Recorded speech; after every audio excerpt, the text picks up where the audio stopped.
你以为大雄睡觉只是厉害在速度上吗？真正的王者强就强在自带无敌 buff， 而且还能把伤害全都转移到队友身上。求求大雄以后还是单排吧，眼看就要迟到了，大雄还在做春梦，蓝胖子怎么拽都跟生了根一样出不来。毕竟被窝里暖和的像人间天堂，老妈马上就要上来查房了，大雄却越睡越香。蓝胖子实在没辙，只能把衣服和书包塞进被窝，又给他戴上了眼镜。赶在老妈进门之前，用布团起飞杖，啪的一下把大雄送走了，这才没被老妈发现。大雄边飞边睡，比光靠2条腿走的小伙伴们快多了。到了学校的天台上才醒，看到被窝回来，睡衣也换了，蓝胖子松了口气。大雄一放学就问了蓝胖子早上的事，蓝胖子表示这是未来和大雄一样懒的人发明的道具，感动的大雄眼泪都出来了，称之为人类史上最伟大发明也不为而过啊。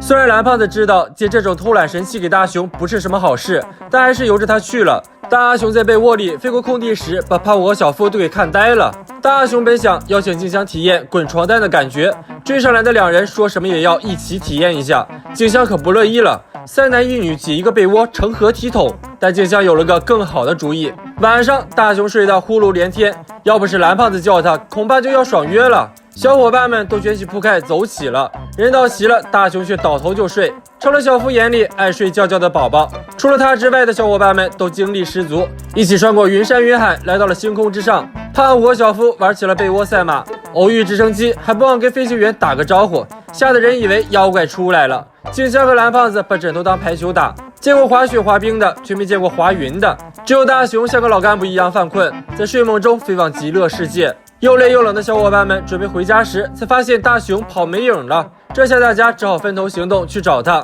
现在正是老爸下班的点，喝得神志不清的他见被窝里的大雄从身边飞过，又扮演起慈父角色，和蔼地看着宝贝儿子一飞冲天。蓝胖子发现大雄降落到恶狗旁边，心都要提到嗓子眼了。大雄正在做无数少女为他打棒球的英姿犯花痴的美梦，抡圆了胳膊直中狗头，若无其事的飞走了，反倒把蓝胖子撞了下来，让他替自己成了犬下亡魂。大雄睡着睡着开始梦游，静香立马冲了过去，可他却脱下裤子掏出大宝贝准备嘘嘘，羞得静香抬手就是一扇，送大雄螺旋飞天。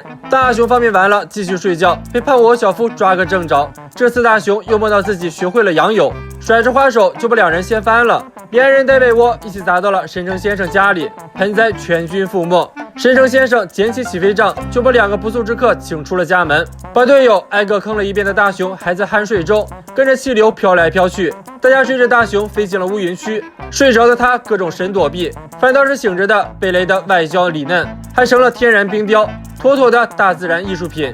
大雄又飞往后山继续秀，小夫一个躲避不及，撞在树上翻车了。经过必胜哥家时，他还以为自己用功过头，脑袋出毛病了，哪有坐着被窝满天飞的。就这样到了早上，终于睡饱了的大雄神清气爽，可小伙伴们却横七竖八的倒在房间里。大雄这波是献祭了队友，才给向来最贪睡的他证明。如果用一句话来形容大雄的睡神能力，大家会如何形容呢？